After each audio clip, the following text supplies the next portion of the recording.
Okay, friends, this is our lecture number 18. Okay, so I am Sunita Padkule, professor in mechanical engineering, working at JSPM's Jaywantrao Sawant College of Engineering, Hadapsar, Pune. In today's lecture, we are going to study force and motion transmissibility. Learning outcome will be you will be able to analyze the transmissibility in terms of motion or force to enable to reduce the vibrations. Okay. Before starting to the topic, let us see what we have learned in the earlier lecture. Okay. So earlier lecture we have studied three cases. Response for the force vibration due to external excitation, unbalanced mass, and base excitation. These are the three cases we have studied. Okay, so what was the first case? That is a force vibration due to harmonic external excitation. This is the equation of motion. Mx double dot plus Cx dot plus Kx is equal to Fo sin omega t. Then this is the steady state amplitude, that is denoted by capital X. Capital X is equal to capital XO, that is Fo upon K, upon square root of 1 minus omega upon omega n square full bracket square plus 2 zeta omega upon omega n square. So by this time you must have by hearted this term, which is 1 upon this term is nothing but magnification factor. Okay, so here XO is equal to Fo upon K. What is Fo? External excitation force, and K is spring stiffness, and XO is zero frequency deflection. Okay, then we have also studied phi, that is a phase angle. It is given by tan inverse 2 zeta omega upon omega n upon 1 minus omega upon omega n square. Okay, this was the first case where we have also studied magnification factor is given as ratio of steady state amplitude to the zero frequency deflection is equal to 1 upon the whole square root. Okay, now in the second case what we have studied, that is a force vibration due to unbalanced force. Okay, equation of motion is given as mx double dot plus cx dot plus kx is equal to moe omega square into sine omega t. Okay, so what was the steady state amplitude in dimensionless form? X upon moe upon m. What is mo? Unbalanced mass. M, complete mass of the system, and E is the eccentricity. E is equal to omega upon omega n bracket square upon the whole square root. Okay, and the phase angle remains same, tan inverse of this term. Okay, now in the third case, that is a force vibration due to base excitation or support excitation. What we have studied in earlier lecture, there were two cases we have studied. First was absolute amplitude, second case was relative amplitude. Okay, so here it is given as say equation of motion for absolute amplitude, and this is for relative amplitude. So for absolute amplitude, mx double dot plus cx dot plus kx is equal to y into k into square root of 1 plus 2 zeta omega upon omega n square into sine omega t plus alpha. Okay, what is y? This is amplitude of vibration of support. Okay, and what was the equation of motion for relative amplitude? md double dot plus cd dot plus kd is equal to my omega square into sine omega t. Okay, where capital X and capital D are the absolute and relative amplitude. Okay, then we found out the solution also. What was the solution? That means steady state amplitude. So absolute steady state amplitude is capital X, which is given as capital Y into square root of 1 plus 2 zeta omega upon omega n square upon the whole square root. And relative amplitude is given as capital D is equal to my omega square upon k upon the whole square root. Okay, and two angles we have defined, phi is remaining same and alpha is equal to tan inverse 2 zeta omega upon omega n. Okay, and now from this, in this equation we are going to study vibration isolation and transmissibility. What do you mean by isolation and transmissibility? These are exactly opposite to each other. Okay, inversely proportional to each other. That means, see, isolation means to isolate, to keep separate, and transmissibility means to transfer, to transmit. Okay, so for example, the inertia force in the reciprocating motion engine or unbalanced force in the rotating machineries which cause vibration should be isolated from the foundation, so that if one machine in the machine shop is vibrating, its vibrations should not be transferred to the machine which is kept at the side of the first machine. So in this case, we want the isolation. That means vibration should not be transferred to the foundation. That means we want less transmissibility, means what? Greater isolation. Understood? Now, how this isolation has been provided? See here, vibration isolations. Okay, read this theory. What are the means? We can provide the isolation with the help of foundation or with the help of providing the rubber bush. Okay, that instead of rubber, the different isolating materials can be made up of, say, neoprene, felt, or cork, or metallic springs. So these are all the material which are used as a isolation material for any machineries. Okay. There are two types of isolations: force isolation, motion isolation.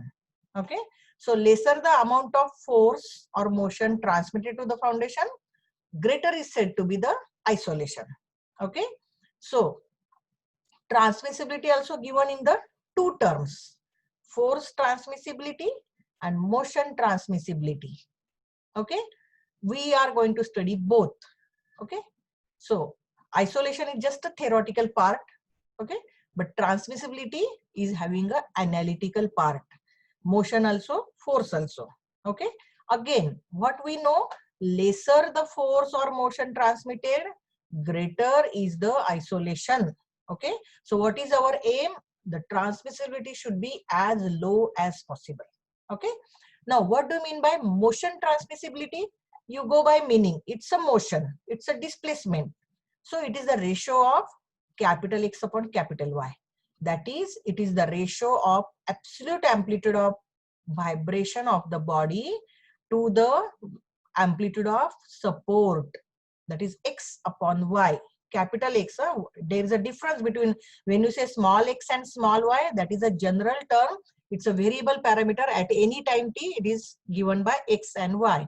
But when you say capital X and capital Y or capital D, that means that is an amplitude that represents amplitude of the system. Okay.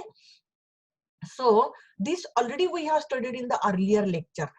The dimensionless parameter, that is a x upon y, is equal to square root of 1 plus 2 zeta omega upon omega n square upon the whole square root. This is only nothing but the motion transmissibility.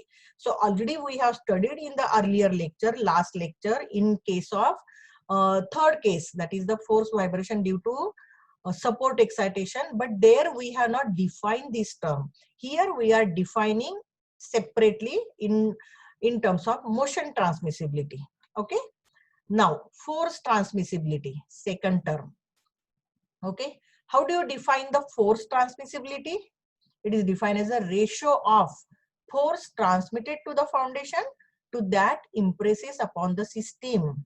That means whatever the force is transmitted to the foundation, it is denoted by FTR. TR is the suffix. TR means transmitted upon FO. FO is the external excitation force. Okay. So TR, that is transmissibility, is equal to force transmitted to the foundation upon force acting on the body. Okay. So FTR upon FO. This is the transmissibility. Now go to the mathematical part. Okay. We want to find out how much transmissibility any machine can have, or how can we find out the transmissibility of any machine, or what are the parameters which will affect the transmissibility, so that our aim is to reduce the transmissibility. For that purpose, let us consider this diagram. Okay, what is this? This is any machinery having mass m, total mass m. it is kept on the foundation, okay, and in between there is a isolating material. It is kept on the ground and it has been isolated. That means it has been provided the foundation, okay, with the help of K, that is spring stiffness, and with the help of C, that is a damping. Damping is also been provided, okay.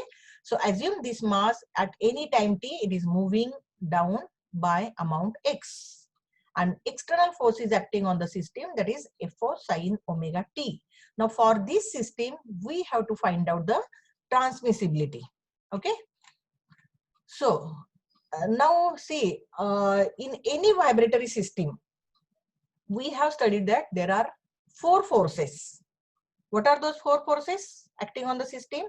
First is inertia force, second is damping force, third is spring force, and the fourth is external excitation or unbalanced force, okay. So because this is the force vibration, this force term will be there. In case of damped free vibration, there will be only 3 forces: spring force, damping force, and inertia force. In case of undamped free vibration, there are only 2 forces, that is spring force and inertia force, okay. So now out of these 4 forces, can you tell me which are the forces which will be transmitted to the foundation? See, this external excitation force F4 sin omega t, this is acting on the mass, okay. So it is no way related with the foundation, okay. It is acting on the mass. Then inertia force, it is by virtue of this mass mx double dot, that is acting on this mass. There is no way directly connected with the foundation. So remaining 2 forces, that is a spring force and damping force, these are connected, or these are acting in between mass and support, that is mass and foundation. So whatever the forces will be transmitted to the foundation, it is an effective force or vector addition of spring force and damping force. Understood? The same is written here. Under steady state condition, the force acting on the mass can be represented by means of a vector diagram as shown in earlier topic. We have studied the vector diagram, how all 4 forces along with the displacement vector has been shown, okay. There are 4 forces: F4, that is external excitation, Kx, that is spring force, C omega x, that is damping force, and M omega square x, this is the inertia force acting on the mass. Now out of these 4 forces acting on the mass, the spring force Kx and the damping force C omega x are the 2 common forces acting on the mass and also acting on the foundation, as I showed you, okay. Therefore the force transmitted to the foundation is the vector sum of these 2 forces acting in the direction opposite to that of the mass, in the as shown in following figure. These forces are 90° out of phase with each other. How that we'll see. Already we have seen how those are acting on the mass, and the vector sum FTR is the force transmitted to the foundation, okay. So here there's a spring force, there's a damping force which is common to these 2 mass. So the total force or vector sum of these 2 forces is transmitted to the foundation, and that we are calling it as a FTR. So if these 2 forces on the mass, if it is acting upward for the foundation, the forces acting will be downward, having the same magnitude. If Kx is upward for mass, for foundation it is downward. Cx dot, that is damping force, if it is upward for mass, for foundation it is downward, okay. So the same has been shown here in this diagram. See this diagram. If you remember, this is a displacement, there is a displacement vector here we had shown, okay. Here it is not shown the displacement vector, but displacement vector, then say force transmitted, like that. So here we have shown only 2 forces, spring force and damping force, okay. If you remember, in the case of vector approach, we have shown 4 forces. This spring force was acting towards left, okay. So here as we have to show the forces acting on the foundation, the spring force will be shown in the opposite direction. That's why it is drawn to the right, parallel to the spring force which is acting on the mass. So this is the spring force Kx. And similarly, this is a damping force C omega x. For mass, it was acting downward like this. Okay. So for foundation, it is acting in the opposite direction, that is C omega x. So here also spring force and damping force was perpendicular to each other when we have studied the vector diagram. Similarly, here also spring force is perpendicular to the damping force. That's why here it a perpendicular sign is there. So how to find out the effective force or resultant force of spring force and damping force? This is one vector, this is other vector. So addition of these two vector will be this FTR. So this is your resultant force or transmitted force to the foundation. And now this transmitted force is making certain angle with the spring force, and that angle is termed as alpha. If you remember, in the earlier lecture, I have told you that alpha is the angle which I will explain you in the next lecture. Okay, Z cos alpha, Z sin alpha. Do you remember? We have assumed K is equal to Z cos alpha and C omega is equal to Z sin alpha. So that alpha is this angle. Okay, got it? Alpha is the angle between the force transmitted to the foundation and between the spring force. And this is your FO. What is FO? It is an external excitation force acting on the system. So here, this angle is between FO and FTR. It is phi minus alpha, because the angle between external excitation and displacement vector is phi. See, this spring force is acting along the displacement vector only. Earlier case, it was opposite. Here, it was in the same direction. So this is nothing but the direction of displacement vector, that is capital X. Okay. So this is angle phi. This is angle alpha. So the angle between external excitation and transmitted force is what? Phi minus alpha. Okay. In few books, they have assumed this angle alpha. So naturally, this was phi minus alpha. One and the same thing. Values doesn't change. Okay. So now we will go to the mathematical part. Okay. See, this is, we want to find out how much force is transmitted to the foundation. Okay. Consider this right angle triangle. Applying the Pythagoras theorem, FTR square is equal to Kx bracket square plus C omega x bracket square. See here. FTR is equal to square root of Kx bracket square plus C omega x bracket square. Okay, what you can take common? Capital X. That is a steady state amplitude. So FTR is equal to capital X into under root. What is remaining now? K square plus C omega bracket square. Okay. Now again, I want to write down this in terms of frequency ratio. So which term will give you frequency ratio? C omega upon K. So to write down here C omega upon K, I will take this K out of under root sign. So FTR is equal to X into K, square root of 1, because K square upon K square, it is 1, plus C omega upon K bracket square. Okay. Now already we have studied in the earlier lecture, C omega upon K is equal to 2 zeta omega upon omega n. Okay. So putting in the above equation, what we will get? FTR is equal to X into K, square root of 1 plus 2 zeta omega upon omega square. Are you familiar this term? Where did you see this term? In motion transmissibility, this term. Okay. Then we have also we also know that steady state amplitude is given by this formula. Okay. where we have studied this in case of force vibration due to external excitation. X is the steady state amplitude, which is given as X is equal to FO upon K, that is external force upon spring stiffness, upon the whole square root. Okay. So here I want to write down FO. How I can write down FO? FO is equal to x into k into square root of 1 minus omega upon omega n square bracket square plus 2 zeta omega upon omega n square. Okay. Now I want to define the transmissibility. How do you define?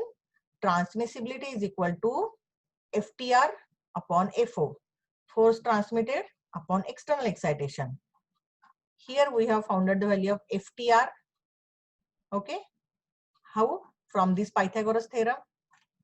So this is FTR xk into under root of this one, and here it is given FO x into k into under root of this one. Okay.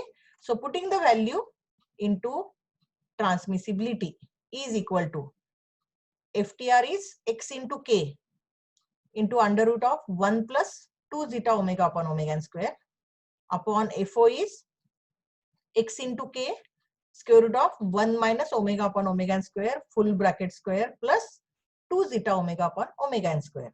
So xk will be cancel out with the xk. So what is remaining now? Transmissibility is equal to, what is in the numerator? Square root of 1 plus 2 zeta omega upon omega n square upon square root of 1 minus omega upon omega n square full bracket square plus 2 zeta omega upon omega n square. Can I write down this term in terms of magnification factor? Transmissibility is equal to numerator into magnification factor, because 1 upon the whole square root is nothing but the magnification factor. Okay. Now let us find out angle alpha. Okay, from this diagram. See here, this is angle alpha. How do you define tan alpha? As it is a right angle triangle, tan alpha is equal to c omega x upon kx. Okay. So same thing we have defined here. Tan alpha is equal to c omega x upon kx. Okay. Therefore, alpha is equal to tan inverse c omega x upon kx. X will be cancelled out. What is remaining? Alpha is equal to tan inverse c omega upon k.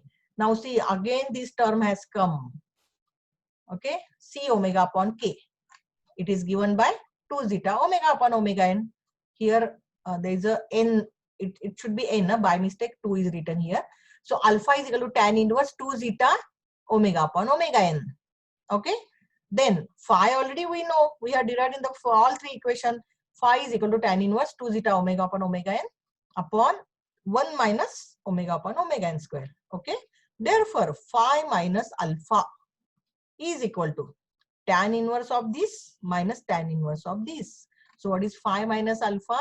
Here, that is the angle between external excitation force and transmitted force. This is phi minus alpha. Did you get it? Now let us study the curves. That means what are the different factors which are affecting the transmissibility. Okay. This is the curve. What is on y-axis? Transmissibility. Now see, we have defined transmissibility in two terms. Motion transmissibility, capital X upon capital Y. And force transmissibility, that is FTR upon FO. And you will be surprised if you remember both the terms are having the same expression. Let us check here. See, this is your force transmissibility. What is the numerator? 1 plus 2 zeta omega upon omega n square. And denominator, the whole square root. Okay. And go to the motion transmissibility. Just now we have studied. What was the equation for motion transmissibility? See here. X upon y is equal to square root of 1 plus 2 zeta omega upon omega n square upon the whole square root. So the equation for transmissibility, whether it is force transmissibility or motion transmissibility, is one and the same. Understood? So here, what is on y-axis? Transmissibility, either force or motion, anything. And what is on x-axis? It is the ratio, frequency ratio, omega upon omega n. 0, 1, 2, 3. Now there is one value we have shown here omega upon omega n is equal to square root of 2. This has specifically shown because at omega upon omega n is equal to root 2, all the curves are having transmissibility is equal to 1. How this has come? See, this is your equation of transmissibility. Okay, if we put here omega upon omega n equal to root 2, okay, suppose here we put root 2, okay, it will be root 2 means square is 2, so it is 2 into zeta, okay, plus here it is root 2, so root 2 square is 2, so 1 minus 2 it is minus 1 square, okay, so this term will become 1 and this term will become 2 zeta omega upon omega n square. So in the numerator 1 plus 2 zeta omega upon omega n square, and in the denominator square root of 1 plus 2 zeta omega upon omega n square, when omega upon omega n is root 2. That's why transmissibility is always equal to 1. Unity transmissibility for all the values of zeta, okay, when omega upon omega n is equal to root 2. That's why every curve passes through this root 2 value. That means transmissibility is equal to 1. Okay, that's why we have shown this value. Okay, now again, as we have studied in the earlier lecture, these are the curves for different values of zeta. So what is the impact of damping factor on the transmissibility? Okay, again we know that as damping factor increases, that means damping increases, transmissibility decreases. Okay, that means less force will be transmitted to the foundation. Okay, so this is the curve for zeta is equal to 0. Then this is the curve for say zeta is equal to 0.5. Then zeta is equal to 1, like this for different values of zeta. Okay, so this is the graph. Again, as I told you, the nature is remaining same. Nature of every curve will be like this. At resonant frequency, that is omega upon omega is equal to 1, we get peaks for all values of damping factor. Understood? And as omega increases, that is frequency ratio increases, transmissibility decreases. Okay, so again we have to avoid this area that is near the resonant. Okay, now here it is very interesting fact that the whole this region we can divide into 3 parts. Okay, that is stiffness control region, then this is damping control region, and this is mass control region. Okay, now let us see it one by one. So what are the observations or comments from the transmissibility curve? Already we have seen this. All transmissibility curves start from unity value of transmissibility. See here. Why unity? Because transmissibility is 1 at omega upon omega n is equal to 0 for every value of zeta. See here. If omega upon omega n is equal to 0, this term is 1 and this is 0 and this is also 0. So 1 upon 1. Okay, that's why every curve starts from 1 irrespective value of zeta at omega upon omega n is equal to 0. Okay, so this is the first observation.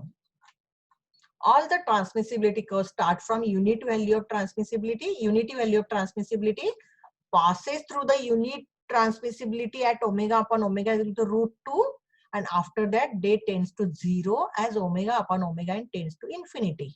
Understood? Then what is the second comment or second observation?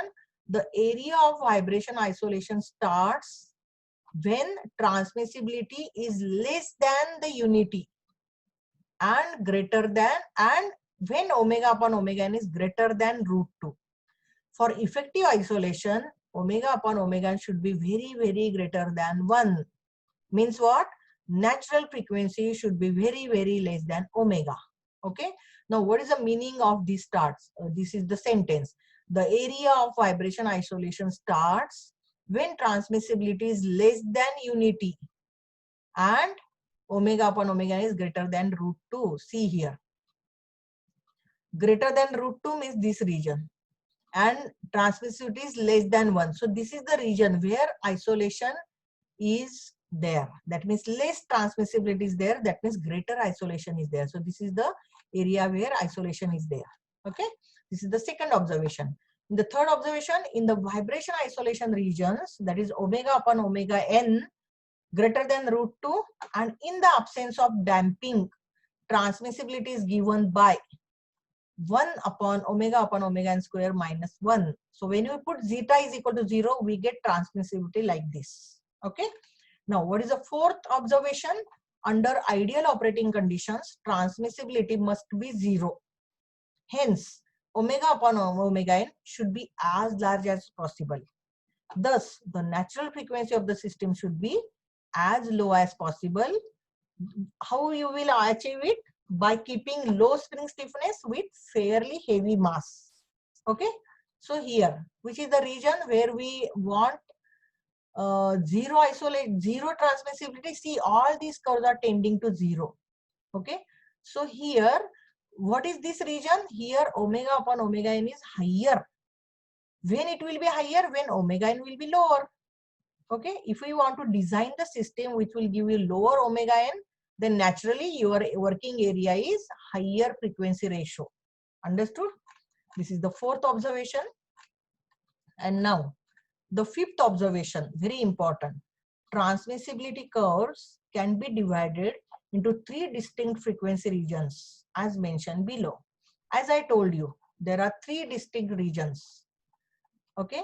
This is mass control region, which is between √2 to 3 or maybe further also. Then second region is somewhere near about between 0 to 1 up to √2. This is damping control region. And the first one is stiffness control region. That means from 0 frequency ratio to near, say about 0.5 or 0.6 value. Okay. Now let us see one by one. See what is the difference here. See how this has been divided. See, this diagram is very important. This region, okay, here, if we control the stiffness, this is here stiffness is controlled. Means this unity transmissibility is achieved by changing the stiffness of the spring, by selecting the stiffness of the spring such that this transmissibility will remain near about 1. Okay. That's why it is known as the stiffness control region. Then consider this region. That means say from here to here. Again here transmissibility is very less. Okay. So how it has been achieved? By keeping very low omega n. So that's why it is known as a mass control region, because we are controlling mass here. Okay. We are selecting mass as low as possible. So that's why this is a mass control region. And the middle one, which is near the frequency, resonant frequency. See, the amplitude is very high in this middle region. Okay, here damping is must. If you don't provide damping here, system will fail. System will be having high vibration, high amplitude of vibration. But here it is low amplitude.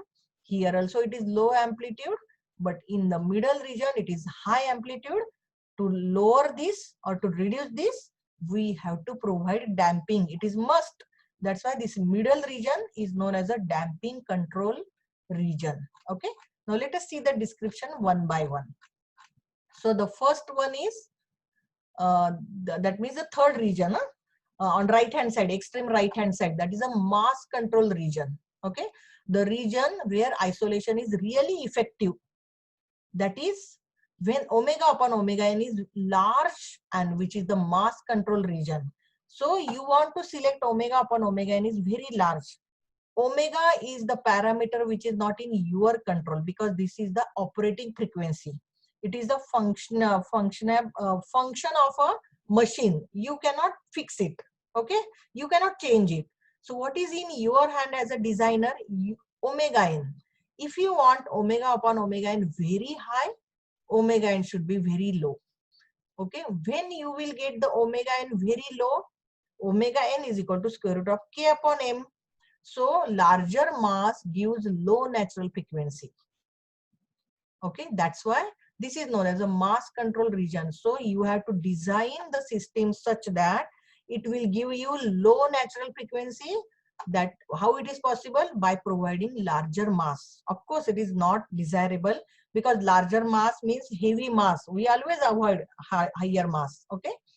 Damping in this region deteriorates the performance of the system and hence should be maintained as small as possible in case of vibration isolator. So here there is no need of providing damping because already your transmissibility is very low. Okay. So how can you achieve this? By providing the low natural frequency, that means providing the higher mass. That's why this region is known as a mass control region. Understood? Now go to the stiffness control region, this one. Second region is stiffness control region. Okay. The region on the other extreme mass control region, that means toward the extreme left, is when omega upon omega n is very small. Again, here omega is not under your control. What is under your control as a designer? Omega n. So when you want omega upon omega n very small, that means omega n should be very large. Omega n is equal to square root of k upon m. So k should be very high. This is known as a stiffness or spring control region. So if we select the springs of higher stiffness, that will give you higher omega n. That will give you lower value of omega upon omega n. So larger stiffness give higher value of natural frequency, consequently lower value of this one. So that's why in this region you will have less amplitude, okay, by selecting higher stiffness. Understood? Now go to the third region. What is the name of third region? Damping control region. That is in between. It is a middle. So middle region, which is always to be avoided, or where the damping must be provided, is known as a damping control region.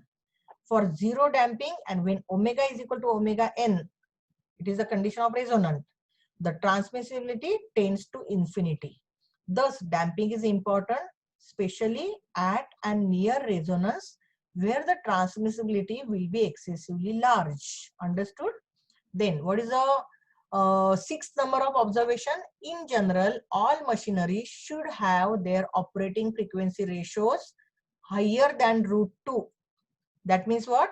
Omega upon omega n should be greater than √2 with small damping. That means what? If you want to design the system, design in this region. Okay. That means omega upon omega n should be greater than √2 values. Okay. So this was regarding the force and motion transmissibility. Okay. We have finished this lecture here.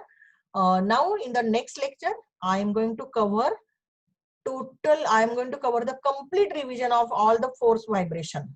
There are 3 cases we have studied. All 3 cases revision along with all the formulae. We have seen how many formulas are there, big equations are there, derivations are there. It is not easy to remember all the formulas. If you read it, you cannot remember. You have to write down all these things. Okay. So in the next lecture, you have to bring your notebook and write down all the formulas. I am going to revise all these formulae for all 3 cases. Okay. Thank you.